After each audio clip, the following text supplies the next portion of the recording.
Os invitamos hoy a un viaje más, el viaje final, en el libro de los Hechos de los Apóstoles. Subir a Jerusalén para desde allí, pasando por Cesarea, ir hasta Roma. Es las últimas etapas de San Pablo que San Lucas nos cuenta. El Evangelio, Jesucristo, culminó en Jerusalén, pero ahora tiene que extenderse a nuevos horizontes. Tiene que extenderse físicamente, geográficamente y también tiene que extenderse culturalmente, religiosamente, humanamente. La palabra siempre es universal. Pablo lo tuvo muy claro y nosotros, también como Pablo, queremos seguir a Jesucristo allá donde nos lleve. Roma, Jerusalén, Cesarea, la palabra siempre marca horizontes nuevos. Cautivados por ella, seguimos en camino, como Abraham, como San Pablo. Bienvenidos.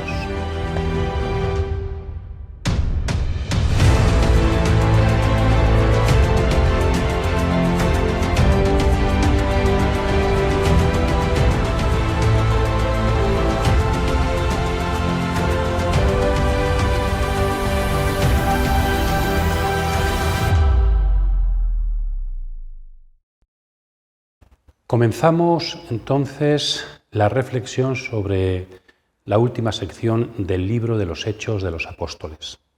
Como siempre os recordamos que lo que aquí intentamos lo principal no es aprender ideas sobre la Biblia, sino una introducción a la lectura de los textos bíblicos, que es lo que importa. Como tampoco intentamos hacer un conjunto de respuestas a nuestras preguntas, sino al revés incluso, hacer surgir preguntas nuevas sobre la palabra. Incluso os invitamos, cuando seáis catequistas o seáis directores de grupos de la palabra y de la Biblia, pues también os invitamos a que más que respuestas haya preguntas.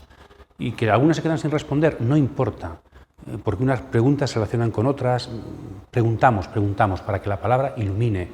Luego en la vida seguramente las palabras que surgen van a ir respondiéndose solas, despacio. Esta última sección, este último vídeo, vamos a dividirlo en 5 bloques. En esa guía de lectura, invitamos a que leáis pues en 5 bloques todos estos capítulos, ¿no? Los capítulos 19 al 28, que son los últimos viajes de San Pablo, ¿no? Lo hemos dejado en Éfeso, y ahora este versículo que era fundamental, San Pablo toma la decisión de subir a Jerusalén. Tenemos toda esta sección, que es precisamente la subida a Jerusalén, que San Lucas pone en paralelo con la subida a Jerusalén de Jesucristo en el Evangelio.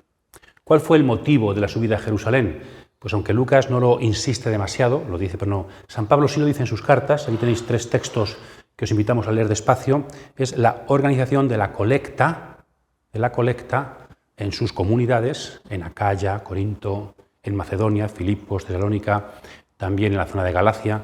Una colecta para subirla a Jerusalén, para ayudar a la iglesia de Jerusalén. Porque tiene necesidades, sí, pero también como signo de comunión. San Pablo al principio pensó mandar la colecta por medio de unos delegados, pero luego decide ir él. Entonces es un motivo, pero no suficiente, porque podría no haber ido él. Entonces, ¿por qué San Pablo al final de su vida, en la época de madurez de su ministerio, quiere ir a Jerusalén, diríamos, a meterse en la boca del lobo? San Lucas lo ve como un paralelo con Jesucristo, pero ¿por qué quiso ir allí y afrontar esos peligros? De hecho, antes de partir para allá, desde Corinto, escribe la carta a los romanos diciendo que no sabe lo que va a pasar, que va a Jerusalén, y la carta a los romanos muchos piensan que es un testamento de Pablo, su teología, para que quede en Roma, bien guardada, por si acaso muere en Jerusalén, porque no sabe lo que le espera. Entonces la subida a Jerusalén, que tenemos estos capítulos. De aquí, luego explicaremos un poquito, 3 episodios de este viaje. El motín de los orfebres en Éfeso, 3 ciudades, como siempre. La resurrección de un chico en Tróade y la despedida de los presbíteros de Éfeso en Mileto. Vamos a subrayar en esa subida 3 ciudades importantes de la actual Turquía, de Asia Menor. Después, la segunda sección es ya Pablo en Jerusalén, donde se produce un encuentro con la comunidad cristiana de Jerusalén, y después las dificultades que tuvo en el templo, como es prendido ante el Sanedrín, todas las dificultades, quieren matarlo, y por eso Pablo intenta salir de Jerusalén, y las autoridades romanas se lo llevan a la capital, diríamos, donde vivía el procurador romano, que es Cesarea. Entonces, en estos capítulos, la tercera sección sería Pablo es llevado de Jerusalén a Cesarea. Y allí se encuentra, allí está viviendo y tiene que comparecer ante el procurador Félix, después ante el procurador Festo, y también ante Agripa II y su hermana Berenice. Es posible que en Cesarea San Pablo estuviera preso en lo que se llama el palacio actual de Herodes. se ha excavado, se ha descubierto un gran palacio muy cerca del teatro. Entonces, es posible, por lo que dicen los textos, que allí estuviera preso Pablo. De hecho, hay una inscripción en las actuales ruinas arqueológicas que hace referencia a este hecho de la estancia de Pablo un par de años en Cesarea del Mar, esperando ser juzgado, y al final no es llevado a Jerusalén, sino que apela al César y por eso es llevado a Roma. Tenemos la siguiente sección: San Pablo, camino de Roma, capítulos 27 y 28, y sobre todo lo más importante es la tempestad, el camino por mar, esa tempestad, ¿no? Algunos relacionan este viaje en mar con Jonás, después diremos alguna cosa, el profeta Jonás, que también hubo una tempestad en el mar. Otros relacionan todo este proceso con la pasión de Jesucristo. Subida a Jerusalén de Jesucristo, pasión de Jesucristo y muerte.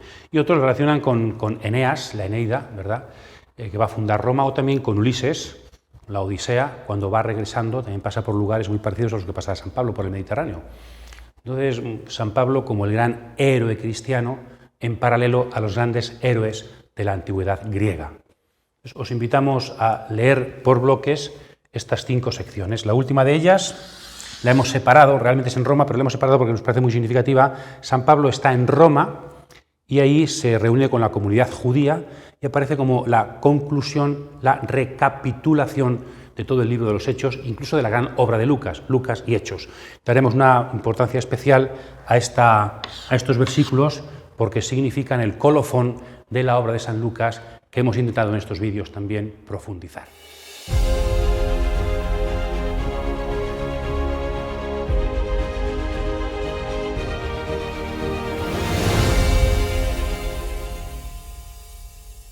Vamos entonces con la primera sección.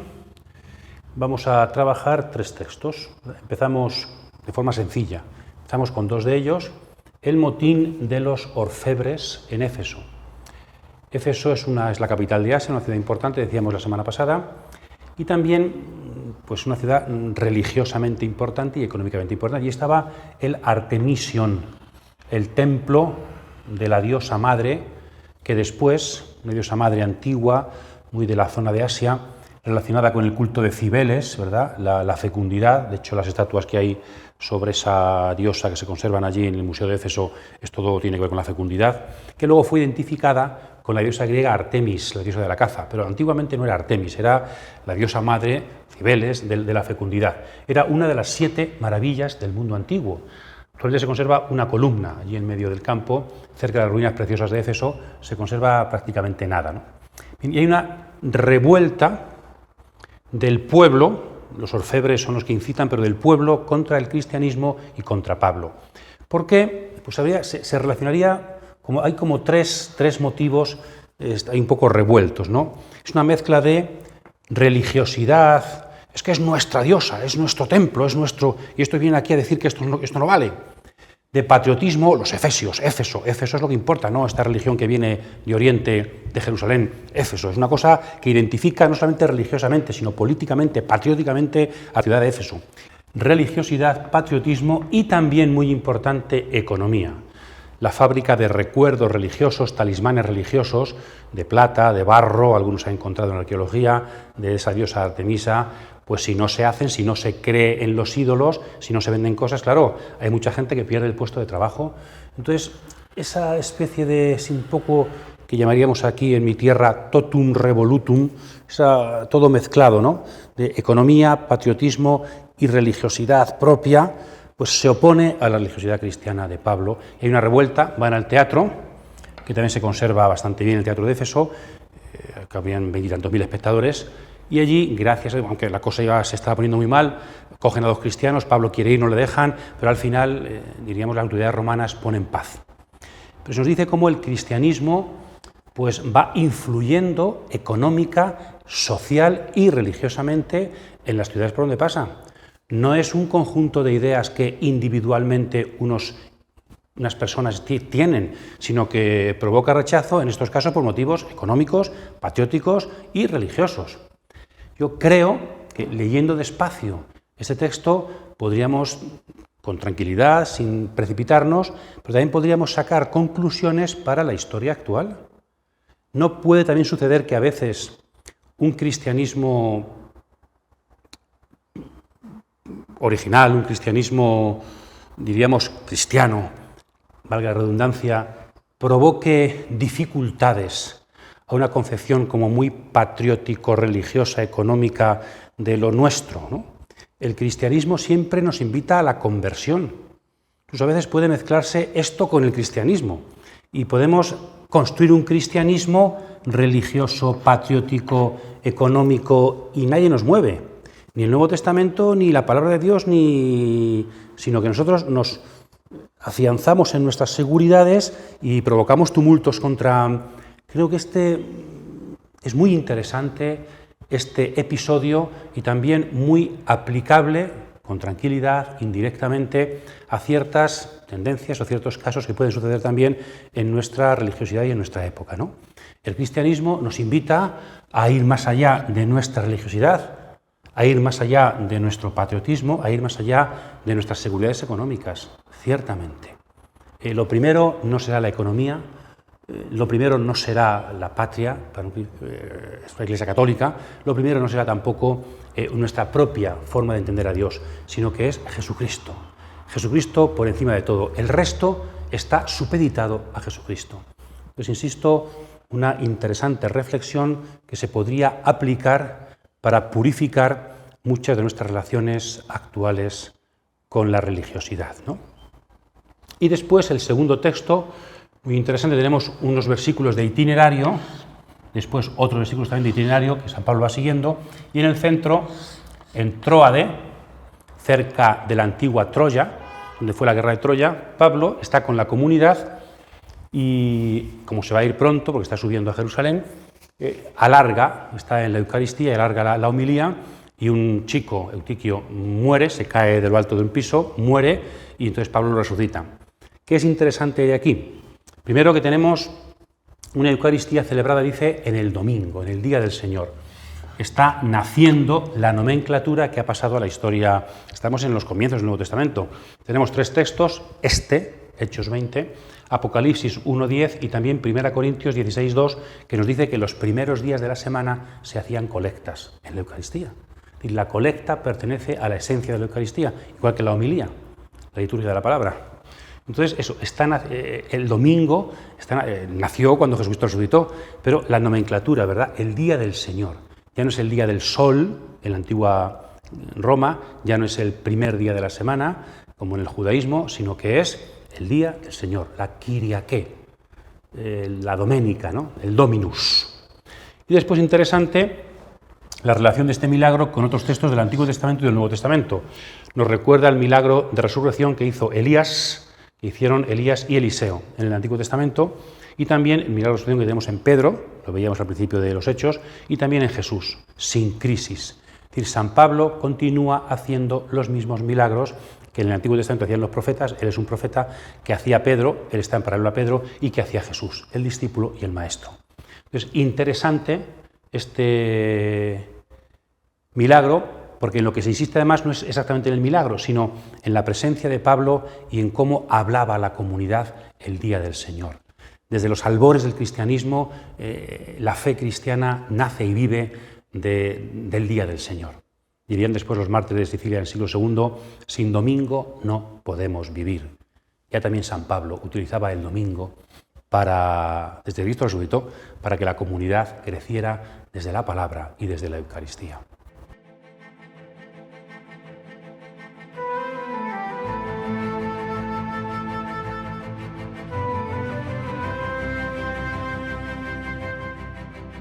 Cuando llegaron ante él, les dijo: Ahora, encadenado en el Espíritu, me dirijo a Jerusalén, sin saber lo que allí me sucederá. Solo sé que el Espíritu Santo me asegura que en cada ciudad me aguardan prisiones y tribulaciones. Pero yo no considero mi vida digna de estima, con tal que lleve a término mi carrera y el ministerio que he recibido del Señor Jesús: anunciar el Evangelio de la gracia de Dios.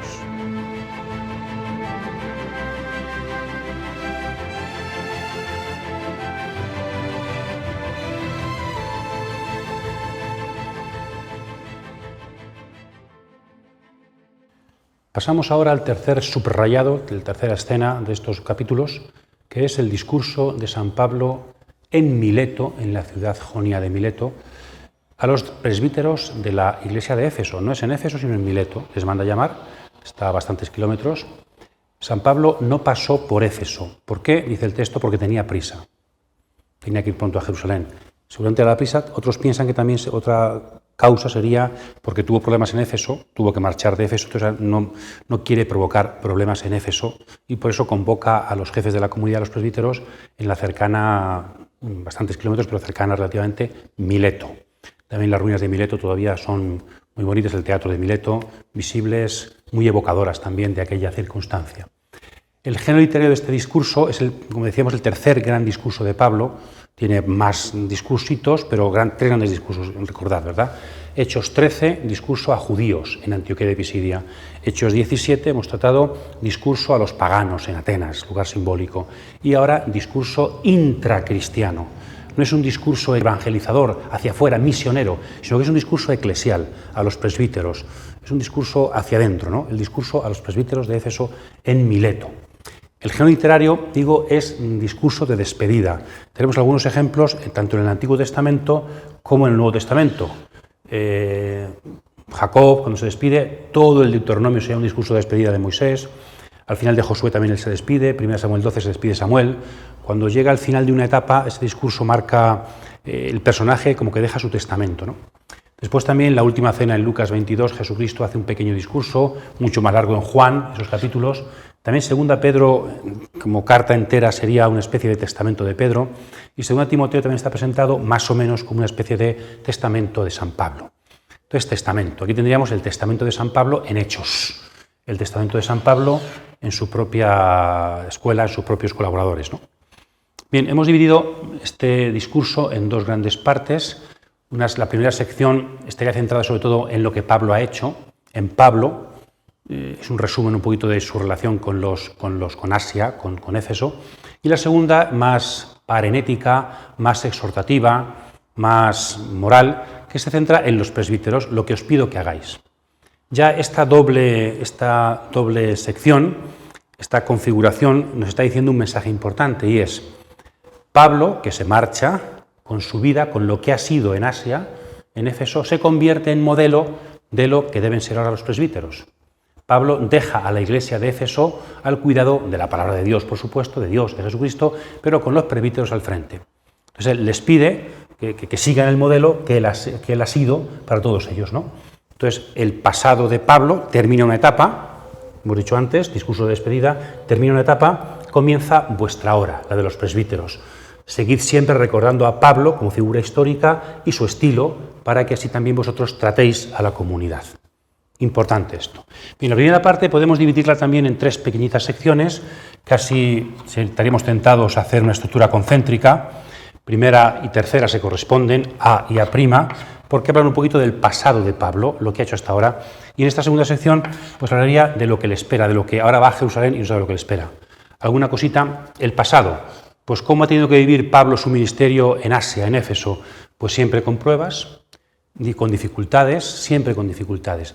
No se ha arredrado, no se ha echado atrás San Pablo, sino que es un ejemplo de cómo seguir adelante a pesar de las pruebas de todo tipo, por los judíos, por los paganos, de todo tipo, ¿no? Y también, muy interesante, a pesar de las pruebas, a pesar de todo, no he dejado de anunciaros el Evangelio completo. El Evangelio completo. Nos recuerda esto a Jesucristo resucitado en Mateo 28, que dice, predicad el Evangelio, enseñarles a guardar, hacer discípulos, enseñarles a guardar todo lo que yo os he mandado. Todo. Qué fácil es, qué tentativo, qué tentación es callar las cosas que no le gustan a la gente oír. En cada época digamos solamente lo que la gente quiere oír. No es mentira, es verdad, pero callamos otras, ¿verdad? Entonces San Pablo es valiente.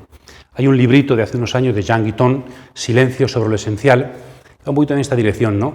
La Iglesia está diciéndolo todo, o se calla lo esencial. El mundo no tiene derecho, y la Iglesia no tiene obligación de decirlo todo el Evangelio. O tenemos que, dependiendo de las encuestas, hablar de una cosa o de otra para no caer mal no lo sé. Es una reflexión. Pablo dice que no se ha callado nada del Evangelio. También Jesús decía, ¿verdad?, Mateo 5, que ni una tilde de la ley, es decir, también las cosas pequeñas son importantes. no tenemos que decidir nosotros lo que conviene y lo que no conviene, hay que ser fieles al Evangelio completo. Y después él lo que predica es que todos, dos verbos, ¿verdad? El objeto de la predicación de Pablo, ¿cuál es? No es decir qué mal van las cosas o qué bien van las cosas, ¿no? Sino convertíos a Dios. Estamos aquí sobre todo con paganos, ¿no? Los paganos son idólatras, los judíos ya creían en Dios, pero los paganos, convertíos a Dios, al único Dios verdadero, ¿no? Y creed en Cristo. Un resumen precioso de la predicación de San Pablo entre los paganos. La conversión de la vida, dejando las antiguas actitudes y la idolatría y la vida moral que antes llevaban, convertirse a Dios, y fe, la vida orientada a la persona de Jesús de Nazaret. Después, ahora, ¿qué es lo que me espera? Lo inminente. Pues si antes ha habido pruebas, yo no sé lo que me espera, pero sé que me esperan pruebas. Comienza una nueva etapa en mi ministerio con pruebas. El Espíritu Santo. La importancia, el Espíritu Santo es quien guía a San Pablo. Pero no por eso dice, como me guía el Espíritu no hay problema, no. Como me guía el Espíritu sé que va a haber problemas. El Espíritu siempre me asegura que las pruebas forman parte de la misión. Pero de esta forma cumplo, telein en griego, ¿verdad? Las últimas palabras de Jesús en Juan, todo se ha cumplido. Pues también Pablo tiene que cumplir todo. ¿Y cómo lo va a cumplir? Entregando la vida, asumiendo las dificultades y la persecución que puede surgir en Jerusalén, e incluso su muerte. Hay que llevar hasta el final la misión. Decíamos la semana pasada, decimos ahora, no basta con predicar, con fundar comunidades, hay que entregar la vida. Y por eso también las persecuciones, las pruebas y la opción de que la muerte forme parte de nuestro ministerio, pues eso, forman parte de la misión de Dios para Pablo. Y después, vuelta al pasado, dice que no van a volver a verlo, es una despedida del todo, y el quicio, quizás soy inocente, todo lo que he hecho. San Pablo ha intentado hacer las cosas bien, correctas, y no, o sea, todo queda como sanado, todo queda sin problemas, o sea, queda cerrada una etapa, sin fisuras, sin asignaturas pendientes. San Pablo ha hecho las cosas correctamente y ahora pasa la segunda parte que tenéis que hacer vosotros, presbíteros. Primero tenéis que vigilar. La palabra vigilar es un verbo griego, episkopein, de donde viene la palabra española obispos, ¿no? Les llama presbíteros y les llama obispos de alguna forma. Aún no ha aparecido esa distinción entre un obispo y varios presbíteros en las comunidades, sino que ambos se designan con la misma palabra, ¿no? Episcopeo, obispo, viene más del mundo helenístico, del mundo administrativo helenístico, y presbíteros más del mundo judío, ¿verdad? Los ancianos de Israel. Aunque lo de episcopein, los de los obispos que son los supervisores, los que vigilan, también tiene que ver con la comunidad de Qumran. Hay una figura que se llama mebaker, que también tiene que ver con supervisar la comunidad. Entonces tiene origen helenístico, pero también un poquito origen judío. Presbíteros, origen ciertamente judío. Episcopos, origen pagano helenístico, pero también un poquito judío, ¿no? Esa preciosa misión de supervisar, de estar pendientes, de vigilar, de que las cosas se hagan bien. Porque también otros dicen que la palabra episcopein deriva de un verbo que significa visitar. El obispo es aquel no solamente que supervisa, sino que visita. Como Jesucristo, muy de San Lucas, ¿verdad? Visitar. El Señor ha visitado y redimido a su pueblo. Sería para hacer una profundización en la teología del ministerio, ¿no?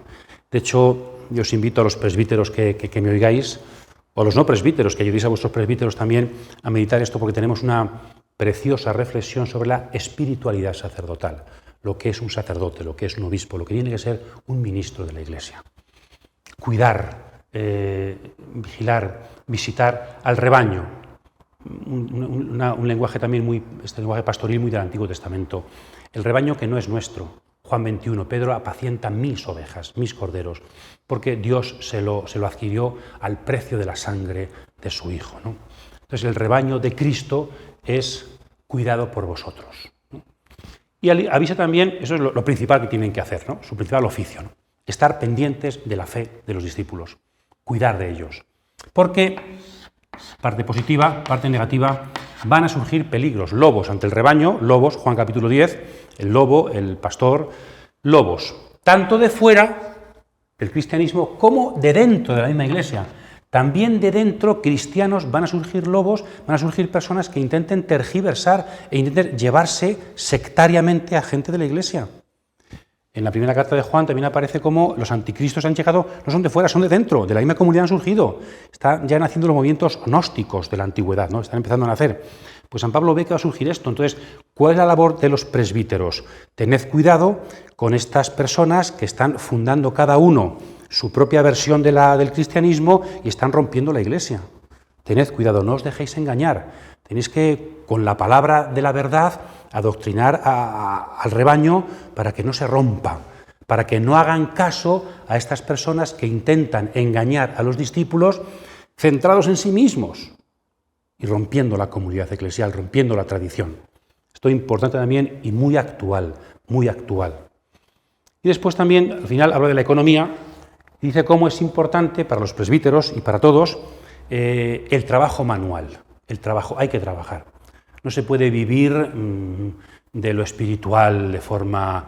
El obrero merece su salario, dice también San Pablo en sus cartas, pero hay que trabajar. Que uno trabaja como en la fe, pero trabajar. Hay que trabajar. Acordado de 2 Tesalonicenses, ¿no? El que no trabaja, que no coma, dice San Pablo. Hay que trabajar. Y también hay que tener cuidado con la codicia, muy de San Lucas en todo el Evangelio y en Hechos de los Apóstoles. Y una frase final nos dice, porque dijo Jesucristo que hay mayor alegría en dar que en recibir. Esa frase no está en los Evangelios. Eso se llama un ágrafa. Ágrafa son palabras no escritas, ágrafa, que habrían venido por la tradición. Aunque esta frase, que puede provenir de Jesús ciertamente en la tradición, pero se parece mucho a frases de Epicuro, sobre todo también de Séneca, que nos hablan en esta misma dirección, ¿no? Es más feliz aquel que da que aquel que recibe. Es decir, las frases de Jesús también, como la regla de oro, no hagas a nadie lo que no quieras que te hagan. Eso también aparece en otras tradiciones religiosas, no solamente en Jesús. Entonces, bueno, pues también el cristianismo tiene mucha de su moral, tiene también relación con la moral del mundo antiguo. Y esto es una cosa buena. También se parece mucho esta frase a todo el espíritu de las bienaventuranzas. Y el espíritu de San Lucas es eso de tener cuidado con la codicia, ¿no? Dar es una bendición. Al final, después del discurso, la reacción es Pablo se pone a rezar, se hinca de rodillas, una costumbre judía que pasa al cristianismo, se pone a rezar y todos viven muy emotivamente este momento porque se despiden de Pablo. Efectivamente, ya no van a volver a verlo. Si San Pablo termina una etapa, ya no va a volver, en principio, por el mar Egeo. Ya el lugar total de su ministerio, Éfeso, Corinto, Macedonia, Tesalónica, Filipos, lo abandona para siempre. Bien porque muera en Jerusalén, bien porque desde Jerusalén su plan no es volver aquí, sino, si va la cosa bien, ir a Roma. Entonces termina una etapa en su ministerio y comienza otra en San Pablo. Se acaba de despedir dejando su testamento. Seguid el estilo que yo he seguido con vosotros para cuidar del rebaño de Dios.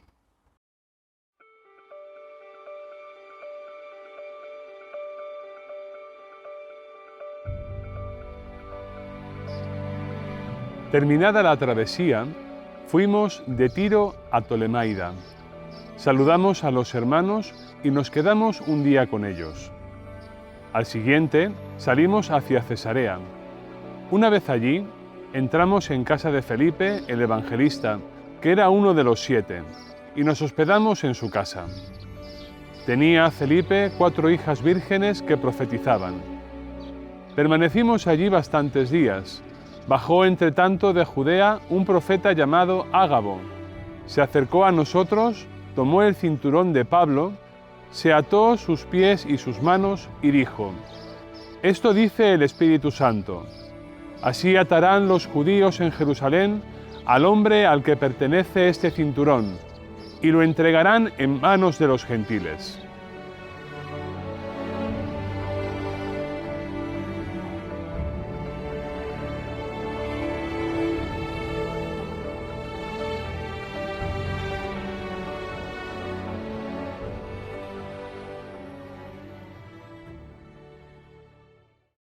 Pasamos ahora a las 2 siguientes secciones. San Pablo, que llega a Jerusalén y allí saluda a la comunidad cristiana, pero luego tiene problemas. Le acusan también, sobre todo en torno al templo, ¿no? Incluso de haber pasado, cosa que era mentira, a un pagano cristiano al templo, cosa que no se podía hacer a partir del atrio de los gentiles. Se ha conservado, incluso está en el Museo de Estambul, una inscripción en griego que prohibía pasar de allí al templo a los gentiles bajo pena de muerte. Entonces los judíos de Asia son los que acusan a San Pablo, ¿no? En cambio, la comunidad cristiana de Jerusalén parece que con San Pablo está en unas relaciones más pacíficas, más apaciguadas. Y también la estancia en Cesarea, ya preso, llevado por los procuradores romanos, ¿no? Algunas cositas subrayamos de aquí. San Pablo, al final, como suponía, es perseguido en Jerusalén, en la boca del lobo. Y aquí, sin saberlo, dice San Lucas, quizás sin pretenderlo, las autoridades romanas van a salvar a San Pablo.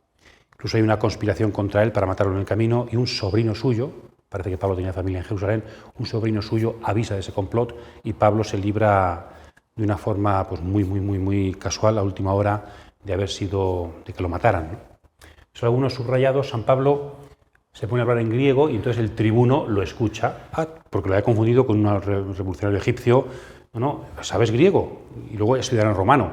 O sea, diríamos que la cultura de Pablo y su ciudadanía le van a ayudar mucho en estos momentos, ¿no? Cultura, formación, ciudadanía al servicio de la evangelización. Y después también sabe hablar hebreo, no sabemos si se refería al hebreo o al arameo, pero a una lengua hebraica, una lengua semita, hace que el pueblo también le escuche porque habla en su lengua. Entonces San Pablo es un hombre culto, la cultura de San Pablo al servicio de su evangelización, y en este caso de su defensa. En el capítulo 22 tenemos, lo decíamos ya en el capítulo 9, la segunda vez en que San Pablo relata su conversión. Se relata su conversión en el capítulo 9, el narrador, y aquí es San Pablo mismo. Y se repite, ya decíamos, ¿verdad?, porque es importante no solamente que sucedan las cosas, sino que uno sea consciente de que suceden. Y también el capítulo 26 sería la tercera vez que se narra su conversión, en este caso en Cesarea, presencia de Agripa y Berenice. En el fondo, esta triple repetición, capítulo 9, narrador, capítulo 22, 26, no está diciéndonos de alguna forma que la conversión de San Pablo, por un lado, es un acontecimiento fundamental en los hechos, en la vida de la Iglesia primitiva fundamental, pero también un mensaje que Hechos quiere dar. San Pablo es la imagen del apóstol perfecto que se ha convertido, o es también, importante, creo, la imagen de lo que el pueblo de Israel está llamado a ser.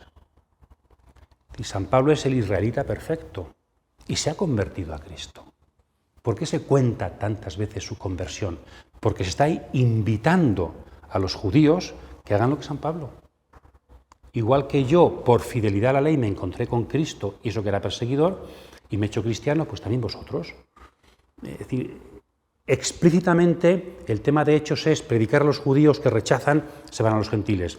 Pero de fondo, se está diciendo, hay un mensaje también a Israel, convertíos. San Pablo, en lo que dice y en su propia experiencia personal, es una llamada andante, una llamada viva a sus contemporáneos para que se conviertan al Señor. Creo que ahí está la razón fundamental de la importancia que se da a los relatos de la conversión de San Pablo.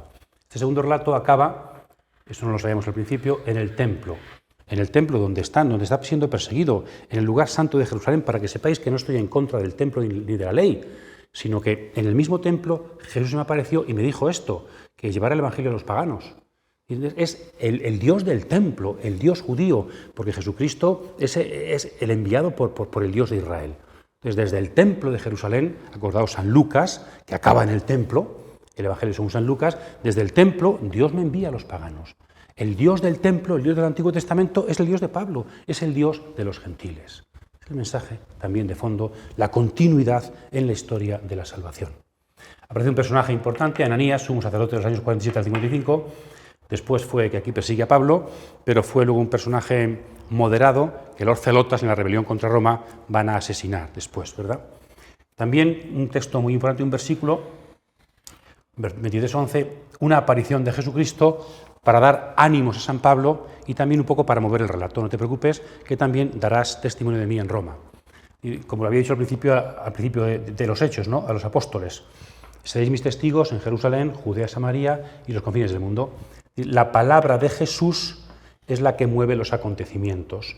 La palabra de Jesús es la que va haciendo posible que se extienda el Evangelio de forma geográfica y de forma también étnica y religiosa a todas las gentes.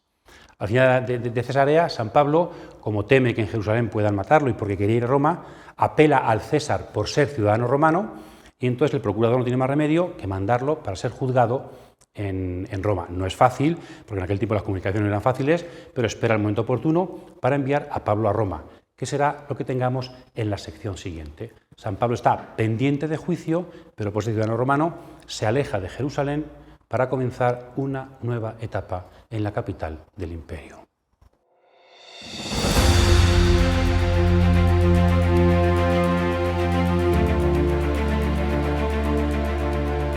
Transcurridos 3 meses, nos hicimos a la mar en una nave alejandrina que había invernado en la isla y llevaba por enseña a los Dioscuros.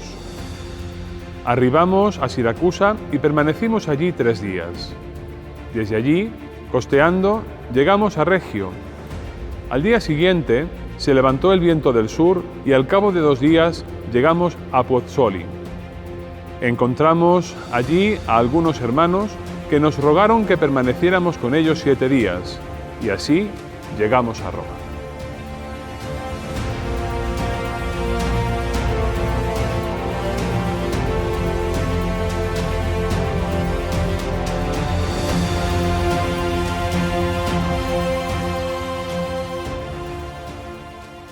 Y llegamos a la última etapa de los viajes de Pablo, de Cesarea a Roma.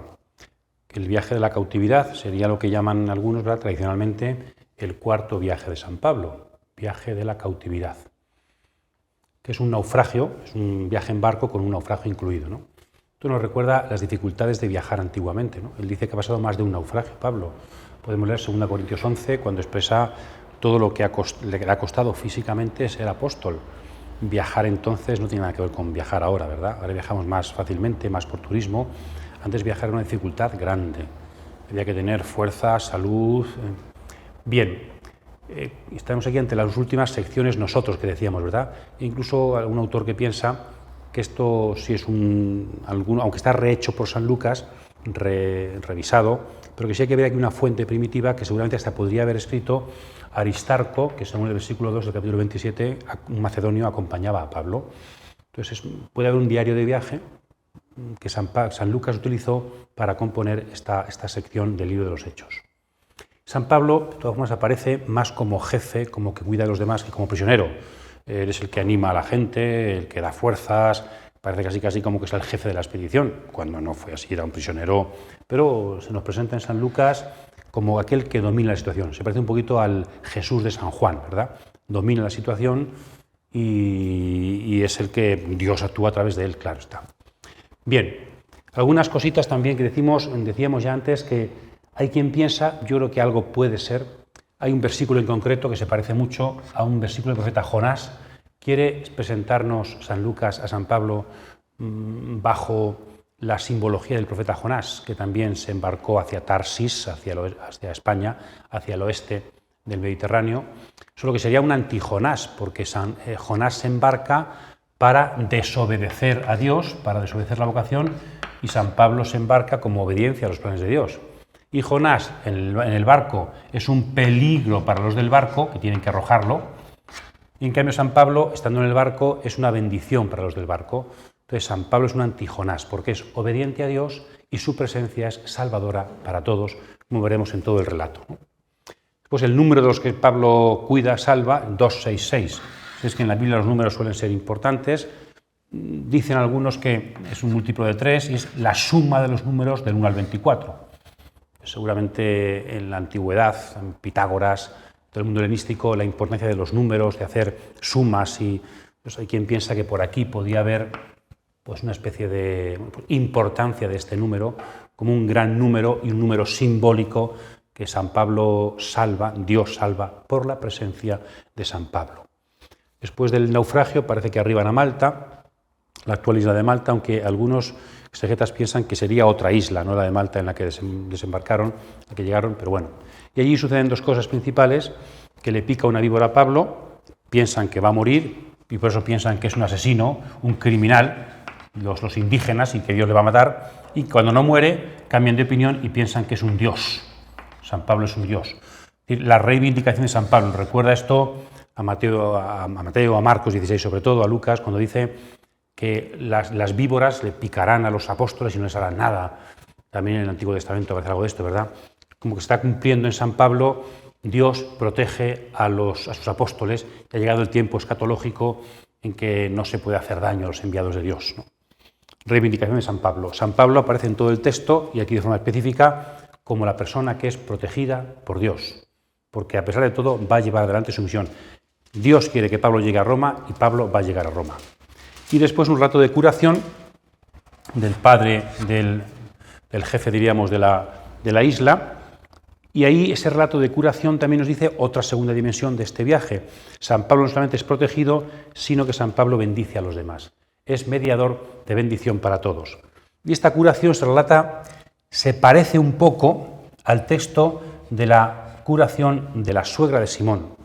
Si eso es cierto, es muy interesante ese guiño de San Lucas porque está diciéndonos que el primer milagro de Jesús y el último milagro de San Pablo están en paralelo. Una inclusión preciosa, sutil. Primer milagro del Maestro, último milagro del apóstol, del gran discípulo. Una sincresis también genial y muy interesante. Y después llegan a Roma, pasando por Siracusa, por eso digo, acordándonos de la Odisea, y llegan a Pozzuoli, el actual Pozzuoli, donde desembarcan en un gran puerto. Estamos en la bahía de Nápoles, ¿verdad? Y desde allí van por pie a Roma y entran por la Vía Apia, que aún se conserva, la Vía Apia antigua, preciosa, que nos recuerda muy bien cómo pudo entrar por ahí San Pablo, ¿no? Y es una entrada triunfal. San Lucas relata esto, no parece un prisionero, es la entrada triunfal de San Pablo en Roma. ¿A dónde quería ir él? No solamente lo sabemos por hecho, sino que la carta a los romanos, San Pablo ya la había escrito desde Corinto. Entonces, la comunidad de Roma conoce a San Pablo y es muy verosímil que se vayan a recibirlo. Aunque luego la relación de San Pablo y la comunidad de Roma, Lucas no la desarrolla. Pero Roma había oído hablar de San Pablo y reciben a San Pablo una recepción triunfal. Y San Pablo dice, no queda en la cárcel, no va a la cárcel, sino que le deja vivir en una casa con un soldado que lo custodie. Algunos manuscritos ponen que estaba en la zona del Castro Pretorio, por Roma, fuera de las murallas de Roma, cerca de lo que es actualmente San Juan de Letrán, fuera en aquella puerta, ¿no? Pues por ahí estaría la zona posible en que San Pablo habría permanecido preso en Roma. Allí convoca a la comunidad judía, hay un diálogo y se produce la conclusión, las palabras finales de Pablo que nos dan un poco el sentido de todo el libro y también de toda la obra de San Lucas. Vamos a leerlas despacio.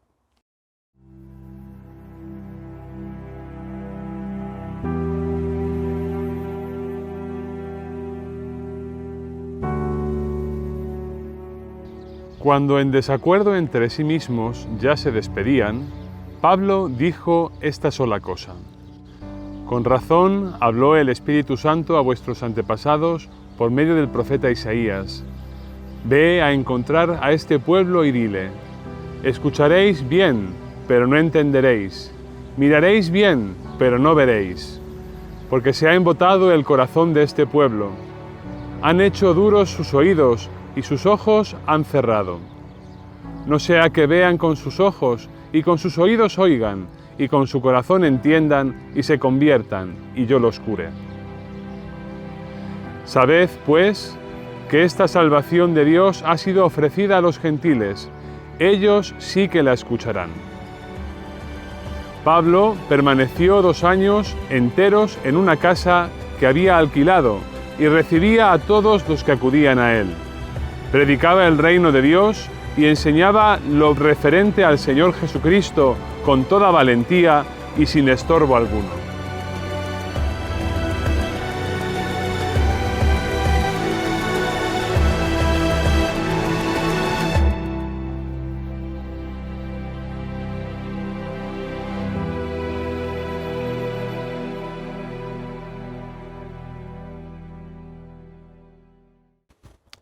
San Lucas termina su obra de una forma magistral y sencilla.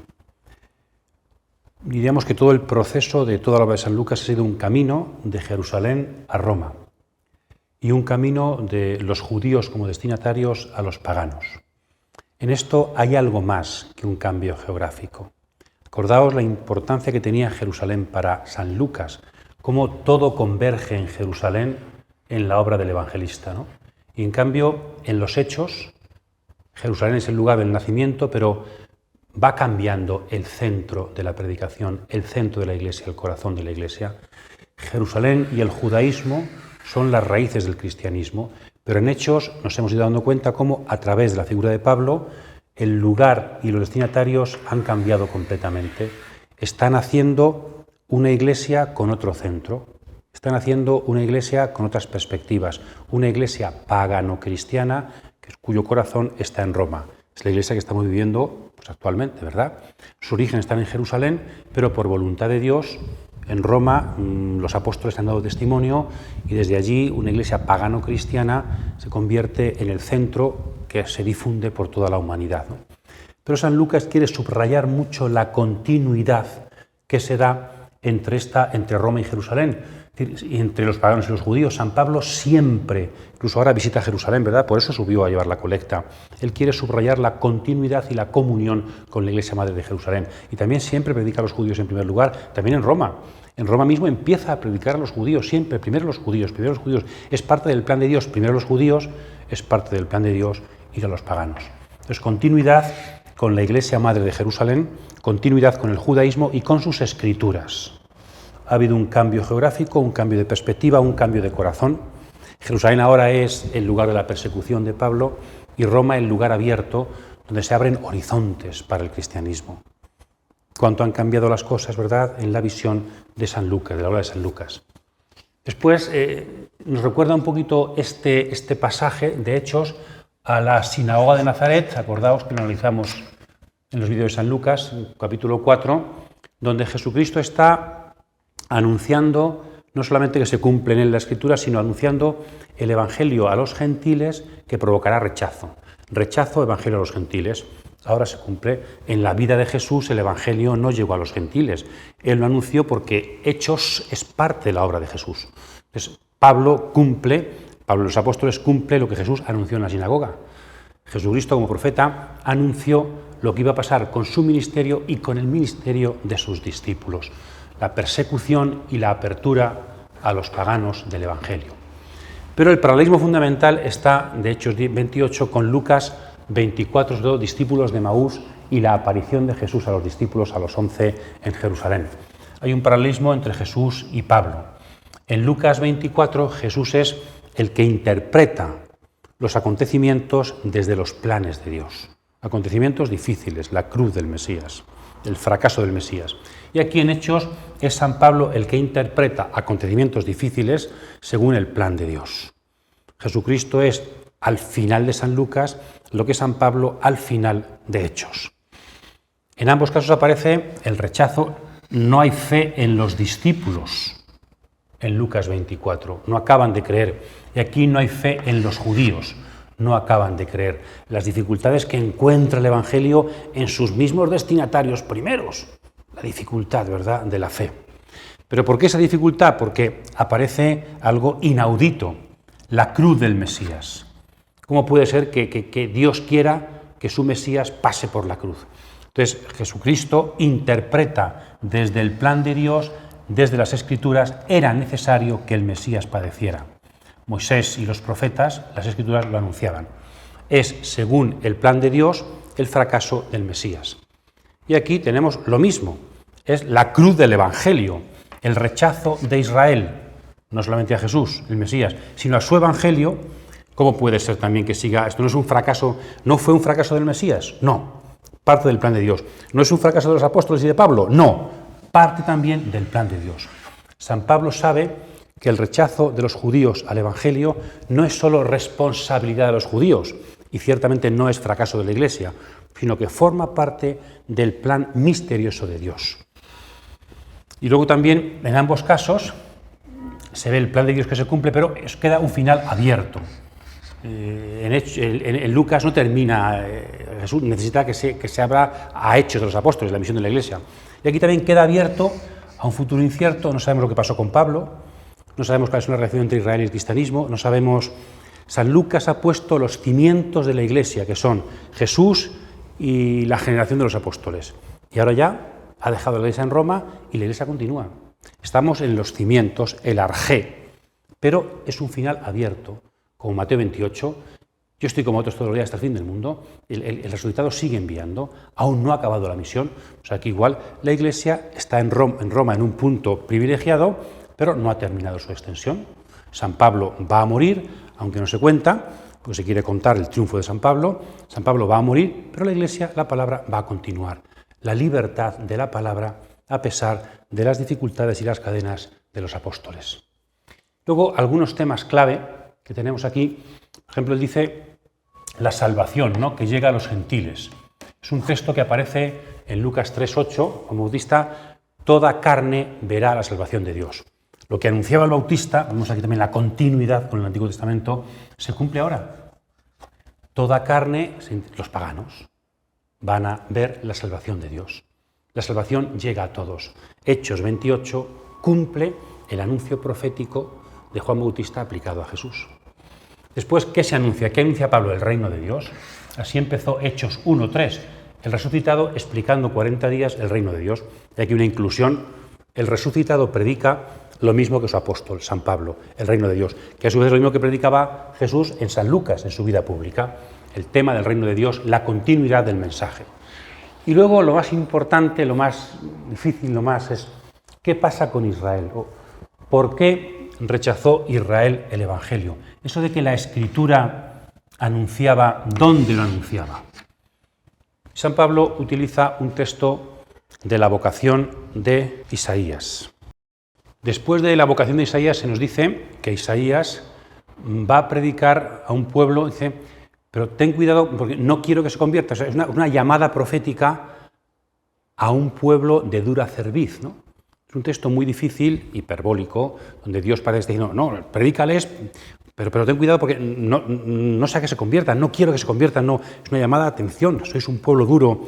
Entonces, ese texto de Isaías que anuncia una cerrazón del pueblo a la palabra de los profetas, interpretado de forma exagerada, pero es una forma que hay que saber qué significa, ¿no? Pero sí que es verdad que aparece el predícales para que no entiendan, para que no se conviertan, para que no les sane. O sea, Dios está como cansado de que su pueblo no escuche, ¿no?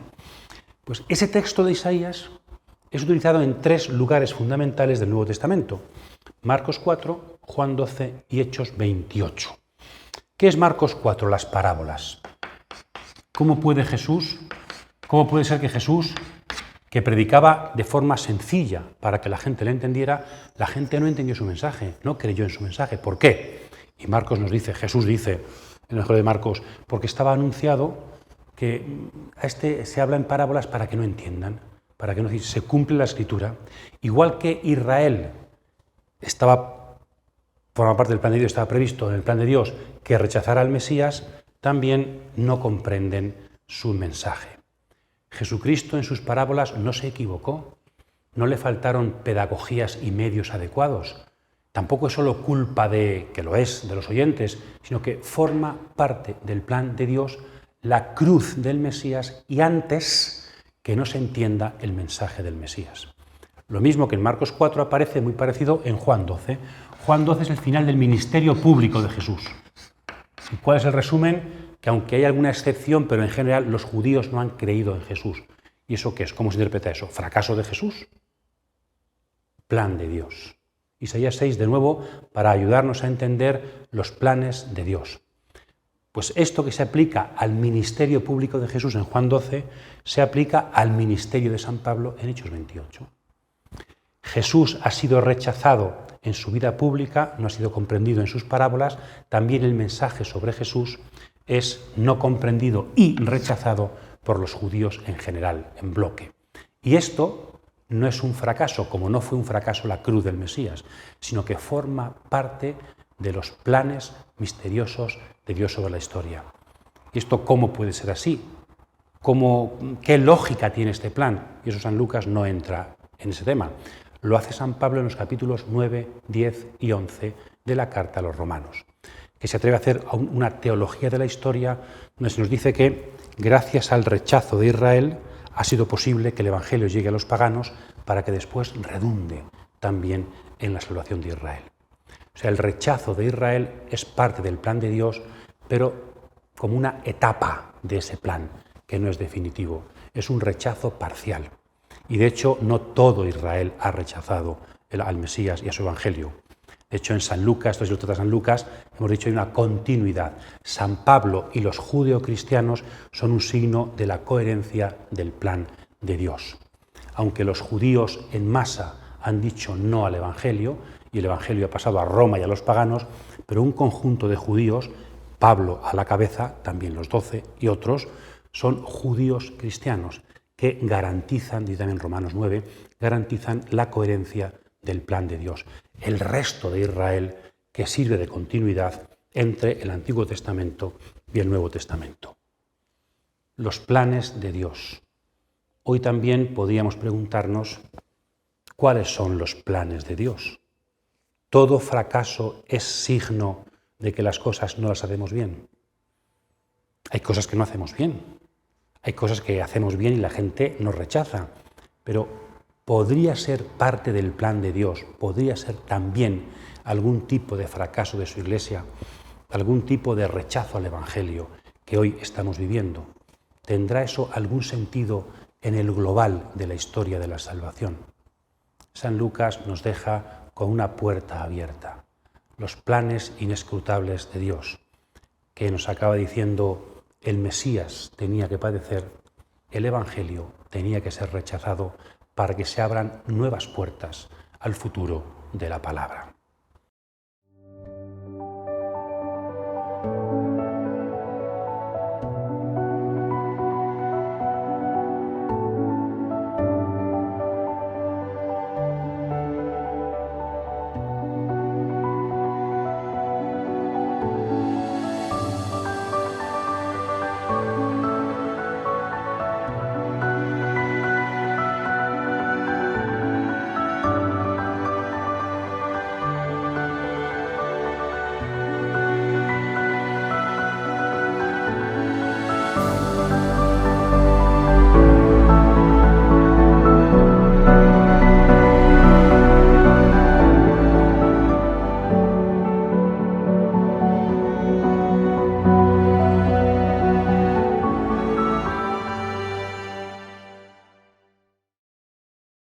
Nos atrevemos a finalizar con algunas breves, pequeñas conclusiones para la Iglesia actual de lo que nos dice el final de Hechos, ¿no? Y el libro de Hechos en general. 4 pequeñas conclusiones. Bueno, vamos. El Evangelio, según San Lucas, tiene que ver con la historia de Jesús y también con la primera generación cristiana. El arjé de la Iglesia, el origen, no acaba con la muerte de Jesús y con su resurrección, sino que acaba también con la predicación apostólica. Es lo que nos habla Dei Verbum también y la teología católica de la revelación sobre eso, la revelación. La revelación no termina con la muerte de Jesús, sino con el envío del Espíritu y la predicación de los apóstoles. La Iglesia está fundándose y estamos en etapa de revelación, hecho de los apóstoles. En segundo lugar, podemos decir las apariciones de Cristo a lo largo de este libro, como Cristo resucitado continúa a través de su comunidad y de los apóstoles la misión que ha venido a realizar en la tierra. Él no ha desaparecido en la ascensión para que actúe la Iglesia, sino que Él actúa a través de sus sacramentos, que son la Iglesia y sus ministros. El cuerpo y la cabeza, diría San Pablo, no pueden vivir el uno sin el otro. Esa relación tan intrínseca y bonita, también misionera, entre Jesús y los suyos y su Iglesia. 2 grandes problemas han quedado resueltos, dice Hechos de los Apóstoles, que son el retraso de la parusía, que lo decíamos al principio, ¿no?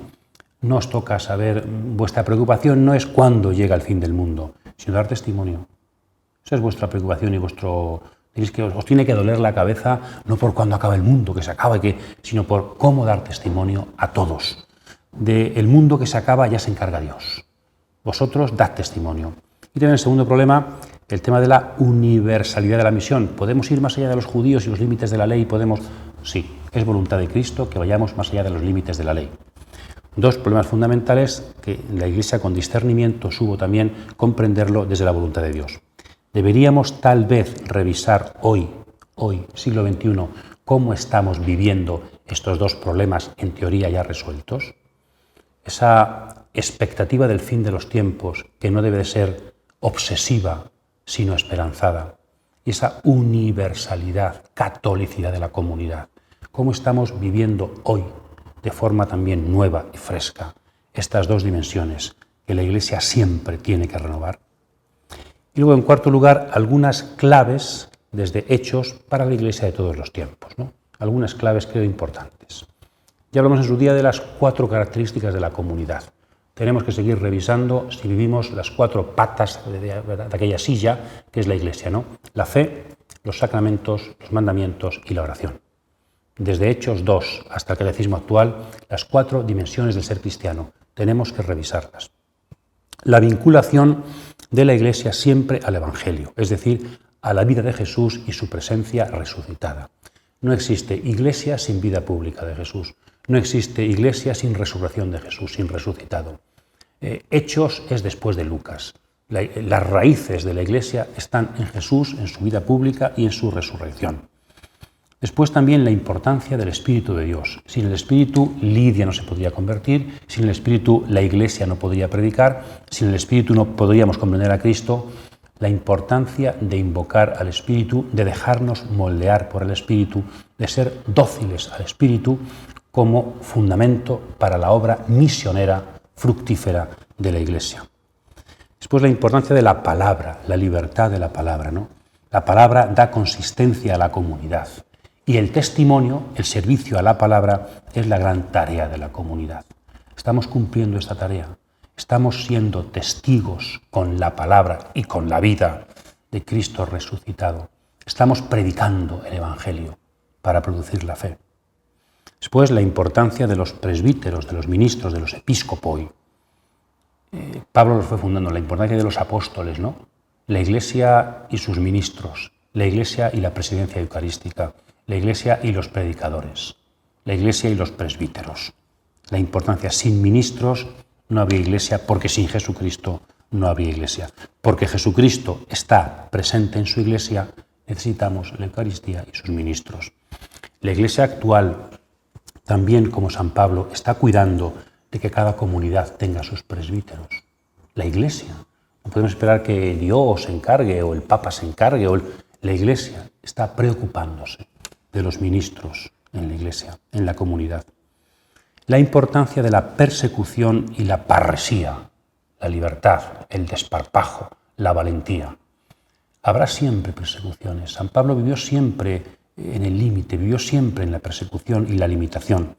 Entonces, aceptamos que somos limitados, aceptamos que hay que predicar la palabra desde abajo, desde el no poder, desde la insuficiencia, desde el límite. Aceptamos también que el rechazo es posible y hasta a veces es parte del plan de Dios. No hemos de enfadarnos cuando la gente rechaza el Evangelio, porque forma parte de la predicación del Evangelio. Entonces, persecución, rechazo y, por tanto, frente a ello, parresía, libertad y valentía de los evangelizadores. Por fin, el plan de Dios y las Escrituras. La palabra de Dios la estudiamos para discernir. No solamente para conocer datos y saber qué predicar, sino para discernir lo que está pasando. También lo que está pasando en nuestra tierra y en nuestra época, ¿no? Es parte del plan de Dios, cómo tenemos que actuar para secundar el plan de Dios en lo que está pasando. Las Escrituras son la clave para ello. Jesús al final del Evangelio lo supo hacer. Claro, Pablo al final de Hechos lo sabe hacer también, ¿no? Saber interpretar el momento presente y nuestra tarea desde las Escrituras. Estamos cautivados por la palabra para discernir desde la palabra y actuar en nuestra historia desde el plan de Dios, que al final siempre Él llevará adelante y será para la salvación de todos.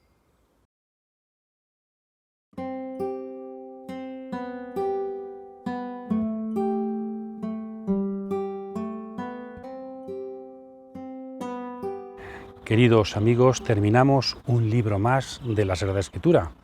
La palabra que nos cautiva, vamos profundizándola, sobre todo para sugerir interrogantes, para leer los textos. Quizá estos vídeos podrían servir como esa primera parte de la lectio divina, la lectio, y después podríamos hacer una meditación. Y a mí el Señor, con esta lectura de la palabra, con la ayuda de estas reflexiones, ¿qué me dice?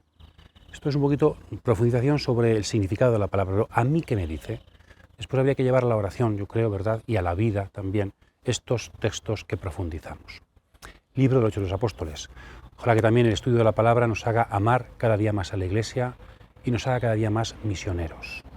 La Iglesia tiene límites y también es limitada la misión.